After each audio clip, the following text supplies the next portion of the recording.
Yeah, I think we're going to talk about love is a verb. Is love a verb? Is love a feeling? Is it all of those things? And as soon as you start to change and shift and take a different detour, it gets a bit insecure. I thought you loved me. This is what makes me really happy. This is what I want to do. How in Back to Yoga, love requires action, because to show our love for Krishna, we perform devotional service. So I was thinking, how much love do I have? I feel like I have some love to give, right? But how much of my love is unmotivated? How much of it is without any particular selfish desire? Krishna is described as being such a loving friend that he'll walk even half the way home with you. So when you read statements like this and you felt you've loved someone, it basically totally obliterates and challenges how much you actually love someone. So this is how Bhakti defines the purest state of love. Before we jump into this episode, I'd love to invite you to join this candid spiritual community to hear more conversations that will help you become happier, healthier, and more healed. All I want you to do is click on that subscribe button, because I love your support. I love seeing all the comments pouring through, all the love pouring through, and we're just getting started. I can't wait to go on this journey with you, whether you're a spiritual seeker or you're just curious about the topic. And we really hope that our conversations will provide you food for thought and inspiration for your own spiritual journey. So join us for honest, candid discussions about spirituality for soul's sake. For soul's sake, for soul's sake. Hello and welcome back to For Soul's Sake, a podcast in which we try to share bhakti wisdom and lots of mantra goodness, and all alongside two of my very good friends on this round table special today. I'm joined again by Stine and by Nāma, and we're very grateful to be sharing with you a topic which we thought was going to be very interesting. Do you want to share us into the topic? What are we talking about today? Yeah, I think we're going to talk about love is a verb. But isn't it a feeling? Love is a verb. Is it a feeling? Where did you get the concept of love is a verb from? A lot of people have told me they love me. A lot of people in my life have told me they love me, But did I really feel it from them? Yeah. How do we really feel love? Do we feel loved when someone tells us that I love you? I love you. And more importantly, do their actions actually match those words? Do their actions match their words? Yeah. Yeah, that's true. Don't tell me you love me, show me you love me kind of vibe. Yeah. And is love only doing what you like doing for someone? Or is it sometimes doing what you don't like doing for someone, but you know that they like it and that they want it and it's beneficial for them? And that's how they like to receive love. Love is a selfless thing, right? What do you guys think? Is it selfish to only love someone who you want to love them and not how they actually want to be loved? Yeah, that's true. I don't know. I think it's a lot more than that. I'm really trying to bubble the head and think, is love a verb? Is love a feeling? Is it all of those things? Is it still love when it's sentimental? It is. Is love only love when you're following your love language? Yeah? Or is love all there is? Oh, this could be a poem, This is right? deep. We're getting poetic over here. Now, tell me a little bit about love from your experience of it. And I think maybe when I think of love as a verb, I think of devotional love, prema. And so how in Back to Yoga, love requires action, because to show our love for Krishna, for example, we perform devotional service. And we try to do everything we do for Krishna. And in that way, for me, love is an action, it's a verb. But also, I think importantly, love is a two-way thing. It can't just go one way. It has to be an exchange. So you both have to love and receive love.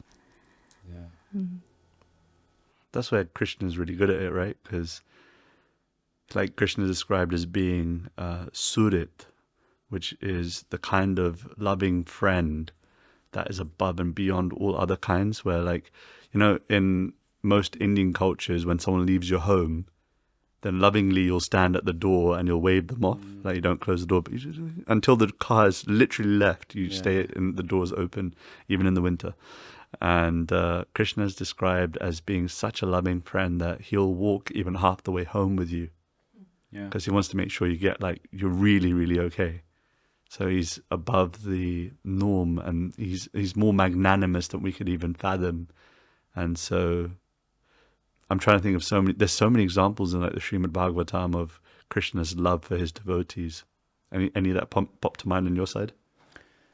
I mean, there's many. I mean, like, I don't know if you've seen the blockbuster hit, the new movie, Avatar Nasimha. It's a beast. It's a new movie that just came out in India, and it basically explains one of the really interesting relationships that are explained in the Bhagavatam between the little 5-year-old boy called Prahlad and Krishna as Vishnu. And even though Prahlad, this little boy, he's basically born in a very abusive, very demonic, very evil family, right? And to the extent that his love, devotion, and dedication to Vishnu is the cause of him being tortured by his dad. Yeah. And that's ridiculous. It's like, it's a 5-year-old boy, you know? And he goes through all these bouts of torture and abuse and just like attempted murder, essentially, is what's happening. But he always comes out protected. But what's interesting in that relationship is that there's this unmotivated and pure like dedication, or a display of dedicated love. So that faith in Vishnu, that faith in Krishna, that faith the little boy has in the fact that my beloved is going to protect me, my beloved's going to be there for me. I have full faith and I have no doubt about it. And that's displayed in the way he leads his life, the way he leads and is compassionate to his friends.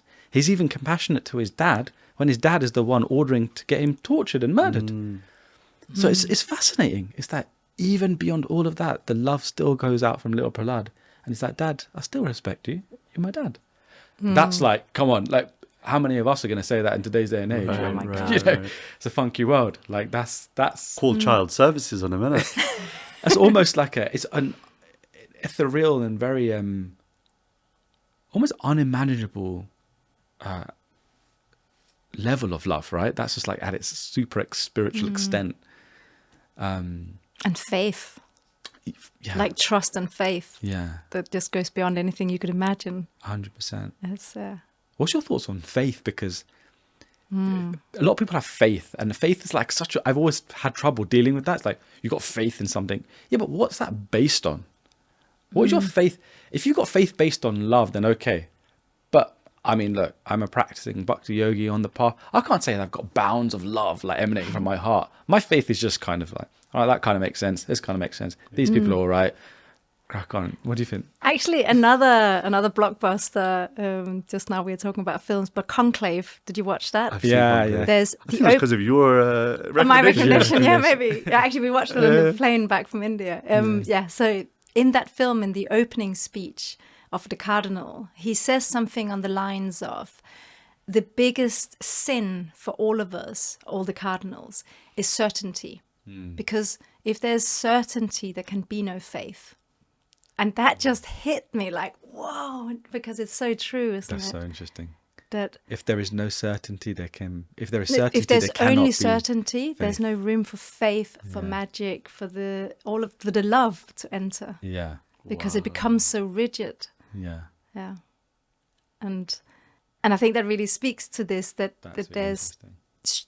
you have to have faith and trust, but it cannot be with such certainty that there's nothing else that can enter that, because where's the magic then? Where's the Totally. You just dropped a bomb there. That was beautiful. Yeah. I'm still trying to overcome it. Still letting it soak in. Yeah, because even like, if I'm certain that Krishna is there for me, all right, this is going to go down a wormhole. Wait for it. Okay.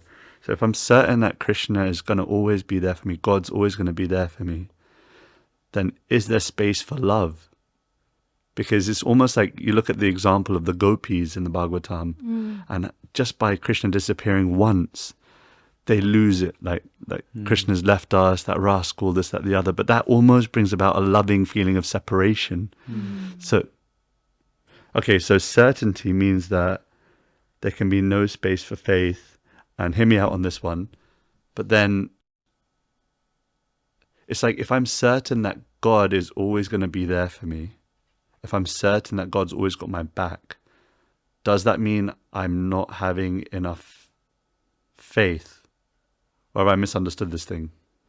I think that it's more that if you as a preacher, let's say, are so certain of your faith, then it becomes so rigid that in that there's no room actually for faith and magic and for all the other things that come with it. It's a powerful point. Challenge is part of the relationship. And a loving relationship isn't stagnant. No. It's vibrant. Yeah. So Krishna has numerous examples of how he's creating very vibrant relationships by inflicting challenge onto his loved ones. It's really interesting. And so then it's like people will think that God's biased because he's treating some people this way and that some people that way. Like Krishna's biased because he treats his devotees so sweetly, but then how can you explain how he treats the people who are not so favorable? But actually it's not bias, it's still love. It's love because, so this is a really interesting point. It is still love not to get involved in someone's life because that's their desire. Yeah. And because, and this is opening up a massive topic here about this dynamics in bhakti and the way Krishna, you start to deal with Krishna and the divine energy, is that if you don't want to, then Krishna leaves you alone. Yeah. Because love is based on our free will. You can't force it. You can't force Krishna to interact with someone who doesn't want to perhaps, experience that kind of energy. Like if you're certain Krishna doesn't exist, you're certain God doesn't exist, then there's no room for even the potential of that magic to happen. Yeah, I suppose it goes both ways. Yeah. Shall we jump into the Gita? See Oh, what yeah. it says? Yes. All right, so You got a verse for us? we've got a verse. All right. So the verse for today is chapter 18, which is called Conclusion, the Perfection of Renunciation. And it's text number 65. So this is actually the final chapter of the Bhagavad-Gita where Krishna is giving his good friend Arjun some parting words. So text 65 says, "Always think of me, become my devotee, worship me and offer your homage unto me. Thus you will come to me without fail. I promise you this because you are my very dear friend." And the next verse, I think, ties in quite nicely. It's a famous one. A very famous verse, text 66, and it says, "Abandon all varieties of religion and just surrender unto me. I shall deliver you from all sinful reactions. Do not fear." It's interesting because we talked about love is a verb, and Krishna's obviously loves Arjun very much and vice versa, and Krishna's basically just giving Arjun loads of actions. It's like, think of me, just worship me, offer this to me, surrender, do not fear. You're my very dear friend. I will protect you. Yeah, so it's like action is required, not just affection. Yeah. Yes. Not just yes. sentiment. Action, not just affection, for sure. And I think in today's day and age, we feel loved purely because of just some sort of affectionate state, Yeah. romantic relationships or non-romantic relationships. It's just, I'm affectionate, I'm there for you, I care for you, and I'm there for you when it suits me. But I love you, I love you. Yeah. And it's, The Buddhists talk a lot about this, that we have misunderstood the concept of love today, where we go, I love you, so therefore I want you to do this for me, or I want you to behave this way. Whereas that's not love. Love is, I love you, and therefore I want you to be happy. And I don't want anything from you. I just love you. And I love you in my life so much that I'm not affected by how our relationship changes in our life. And what I mean by that is, I've experienced this in my own family, is when people perhaps, they want you in their life in a certain way. Yeah. And as soon as you start to change and shift and take a different detour, gets a bit insecure. But I thought you loved me. This is what makes me really happy. This is what I want to do. It takes a lot of self-awareness and it takes a lot of security to actually love someone, right? Yeah, absolutely. Yeah. In one of our books by one of our great teachers, it's mentioned actually like the loving exchanges. Yeah. And I was thinking while you were speaking about, both of you were speaking about love as an action, and it's described that there are 6 ways in which one can show their loving affection for someone, and I hope I remember all of them. One is giving gifts and receiving gifts. That's 2. Giving, receiving gifts. Revealing one's mind and hearing another person reveal their mind. The 5th and 6th, the third pair rather, is to cook for someone and to receive cooked foods by others. And I find that really like profound, but also very simply profound. Like it's one of those things, like, you know, if you really want to show someone you love them and you don't know how, then these might be some nice guiding principles, like to open up a conversation where you reveal your heart, and then also open space for that person to reveal their heart to you. Or you get them a gift, and often the gift is something that you have to really think about, like, will they actually use this? How will this benefit them? Almost like on Valentine's Day, where the stereotype is you buy red roses for your beloved. Actually, the real loving thing to do is to find out what flower they like, absolutely. and then to get them that flower. And then to cook food, I always found that interesting until recently, when I started like being really conscious about what I eat and where I eat it. And I've noticed, wow, you can actually almost taste the love in some things that are made like lovingly. You can almost taste it. So I found those things really interesting, that when we talk about love and the sentimental feeling of love, that's not that we discount it and say that's not love, but when it's backed with action and backed with like these loving exchanges, it marries into something really powerful. And what to speak about like among the human facility of doing that, but what about doing that for God? Yeah, beautiful. You know, like, what if I were to reveal my mind to God? And maybe if I in return ask God, can you reveal to me, like, what do I need to do to transform and purify? Or let me offer you patram pushpam phalam toyam yome, but let me offer you a leaf or a fruit or flower, my Lord. And then return, once you've honored it, let me take it in return. Or gifts, like, if I'm going to get something for Krishna, then, you know, let me give it. And then all the time I'm receiving gifts in return. So it's nice to see that a loving relationship with God doesn't necessarily only have to happen through folded palms and prayer, but it can be through action as well. Yeah.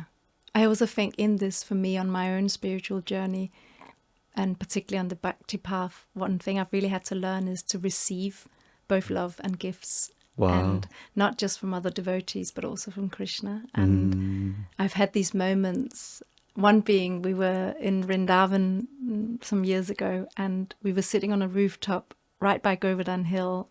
And I've ended up sitting in the kirtan, and it was so beautiful. And the moon was there, and there's a Swami there, and I just couldn't stop crying. And I was just sitting there, and I felt so unworthy of being there. And there was a part of me that wanted to get up and actually go and sit amongst the other devotees on the other side, because I just didn't feel, and I couldn't even play the cartels at that point. And I was like, I don't know what I'm doing here. And then I had this realization in the middle of this whole sort of almost self-pity thing that was going on in me, that I'm not deserving of being here. I was like, if I'm here, it means that Krishna wants me to sit here. And actually, how rude of me to not just receive it with grace. And then I sort of tried to just be in gratitude instead, that I was sitting there on that roof. But I think to this point, we also need to learn to receive, because love has to be a give and a take. That's so true. To receive love, just because someone wants to love you in a certain way, and they really love you, and they just want to do this for you. But you know, the friends, right? They're always like, no, I don't. And when you give them gifts, they're like, oh, and then it gets put on the side, and they don't even open it whilst you're at their house. And actually, that feels a bit sort of, it hurts the person that gave it. Yeah, because I put a lot of love into choosing that present for you, and I wrapped it in a donut gift wrap because you like donuts. And, yeah, definitely. But there's an art to receiving love, isn't it? Yeah, it's a skill, I think. And again, that's also an action. It's like a choice. You know, in the ashram, you know, you're training to be humble, right? But often, sometimes your understanding about humility can be not so mature.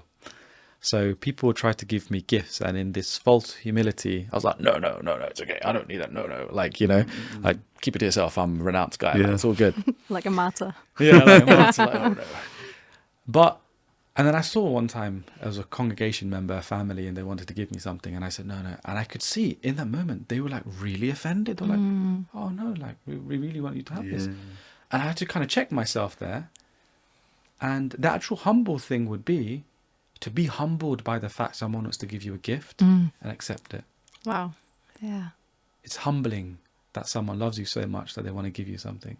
So just receive and don't see it's for you. Don't see that you're deserving of it, but accept as a act of love. There's one Swami that I'm really close to. That when he's given a garland, he wears it and he keeps it the whole day. And there's I kind of like had inbuilt into my own psyche that if you keep it, it means that you're being proud. But see, the flip thing was that when I was receiving garlands, I was getting proud. But then I would observe that this person wasn't seeing it as that person was garlanding, but it was receiving something as a gift from devotees or from God or from Krishna. And so it's really a matter of consciousness. Like if you're receiving something, like someone could have been in that exact same position as you, sitting at the front of the kirtan and feeling fully deserved of that and feeling fully like, no, this is where I'm supposed to sit. And that's in one sense not seeing the gift that Krishna has given. And in another sense, it could be that they're seeing it in a different way. So it's like the act can be completely different. And that's why love as a verb is so interesting, because the verb, the action, the doing thing could be completely different. But if it's done with a consciousness and with a sincere desire to please and to serve and to express that feeling of love, then it's accepted. And so like even it's almost like become a training that when I now receive a garland, if I ever get that blessing, it's like a flower garland that is often in the Gaudiya Vaishnava tradition. You'll see that people will honor one another with garlands. Then I used to think the best thing would be to take it off. But now I'm like, this is a gift from God. Like, I'm keeping this. Thank you, Krishna. I'm so grateful that you are, reciprocating with my little bit of something or the other. And I'm seeing it as your gift rather than it seeing as, look at me. And that's the difference in humility. Humility, like I say often, it doesn't mean to think less of yourself. It means to think about yourself less. And so in the same with the act of love is not to think, I'm undeserving of love, but to think it's almost like flipping the script. It's like, who is really deserving of that love? Or how can I use that as a way to uplift someone else? It's a transformation of it rather than it simply being love me. But if I'm filling that cup, then let me see this as an opportunity to then also share that cup with somebody else. So maybe love is a state of mind. Wow. Because also we see the world how our mind is. Mm-hmm. And if it's clouded by ego and selfish desires and pride, then that becomes the world. Yeah. They say that you have these pure devotees, this term in bhakti, which means someone who is ultimately the topmost stage of spiritual success and transcendence. And then they're described that their prema, their love, is described to be undeviated, unmotivated, unbroken, and it's consistent. As that kind of love, it's almost... and it's also spontaneous, which is very interesting. So it's without any selfish desire. So this is like how bhakti defines the purest state of love. It's unmotivated, undeviated. It's consistent. It's unbroken. I'm trying to remember the verse. Do you know the Sanskrit? It's somewhere in there. I forgot. It's in the Nectar of Devotion. And in the Nectar of Devotion. Yeah. And I often think about this because I gauge like my love by this standard. What do you mean? So I just think, how much love do I have? I feel I have some love to give, right? But how much of my love is unmotivated? How much of it is fully consistent? How much of it is without any particular selfish desire? And how much am I willing to sacrifice for someone else? Or for those I perhaps say I love? And it just puts this whole process of bhakti in such an interesting category. Because in bhakti, there are actually different stages of love or different characteristics of what love actually is. And bhakti, being a movement, is all about action. So like bhakti yogis are never told to just sit and meditate all day. That's just not the practice. The practice is to meditate, but then to serve, to do something actionable for others. And in that process, we achieve this mindset. We call it Krishna consciousness, right? But it's also like love consciousness, divine love, consciousness of divine love, and totally thinking about the beloved, because all of your actions now in your whole day are purely centered around that. Like you just Love got is my a mind state there. of mind. Yeah, you literally said Yeah. that. So Wow. We just had this festival, Radhastami. We're filming this in and around late August, early September. And this festival is a celebration of the appearance of the divine feminine, Sri Radha. And one thing I heard from His Holiness Kadamba Swami is that this festival is beautiful and profound because it confronts us with pure, loving devotional service. It confronts us with the embodiment, Radharani, who is the embodiment of pure, loving devotional service. But also it confronts us with the fact that there's so little of it in my own heart, or there's so much more that I can develop. It's a confrontation of pure devotional service. And that's why I so much love the festival, because it almost, you have to sit with it and go, here is Radharani, who's Manmana Bhava Mad Bhakto. She's always thinking of Krishna, always worshipping Krishna, always offering everything to Krishna. And that's glorious, and we can sing her glories all day, but also that we're confronted with my lack of it, like, oh, I've got so far to go. And that could be both construed as a hopelessness, but also you can see it as, I've got so far to go. It could be, oh, I've got so far to go. Or I've got so far to go, and it's so beautiful, I've got so far to go. And the only way I've understood that is like in a loving relationship with my kids and my wife. Because I could see it as, oh, I'm so bad at loving my kids and loving my wife. Or I could see it as, I could love them so much more. And it only kind of opened up in loving relationships with people in this world. I can see, oh yeah, I can see it in both ways. Hopeful love. yes, I actually found that verse. Oh, okay. Let's hear it. Yeah, so this is from a literature called the Bhakti Rasamrita Sindhu, which is, in English, means the nectar of devotion. It's an interesting title, right? It's one of the really interesting Bhakti texts. And this is the definition of what pure devotional love is. And it says, one should render transcendental loving service to the Supreme Lord Krishna favorably and without desire for material profit or gain through fruitive activities or philosophical speculation. That is called pure devotional service. So it's favorably and without desire for any other means. That's a high standard, dude. Yeah. Favorably. Okay, so favorably means what? Like you're following the lineage and you're... What does favorable mean to you? For me, it means it's, if you're to discharge something favorably, it's in the best interest of that person. It's what is favorable to that person that you're trying to display love towards. Actionable love, right? It's funny, like, it's my wife's birthday next weekend, and I was like, oh, I'll get her a cake. And then she kind of looked at me, she goes, I don't actually like cakes. I don't actually like being surprised with a cake on my birthday. And I don't, she doesn't eat sugar, she's gluten-free, and I'm just like, oh. So it wouldn't be a very favourable thing to get her a chocolate cake, you know. Good thing you found out, isn't it? Yeah, I know. First year marriage, good thing you found out. Failure is the route to success. But that's what I mean, like, with favorably, I guess, like, if we're taking that principle of exactly what you just shared, then that means you need to find out, what does God like?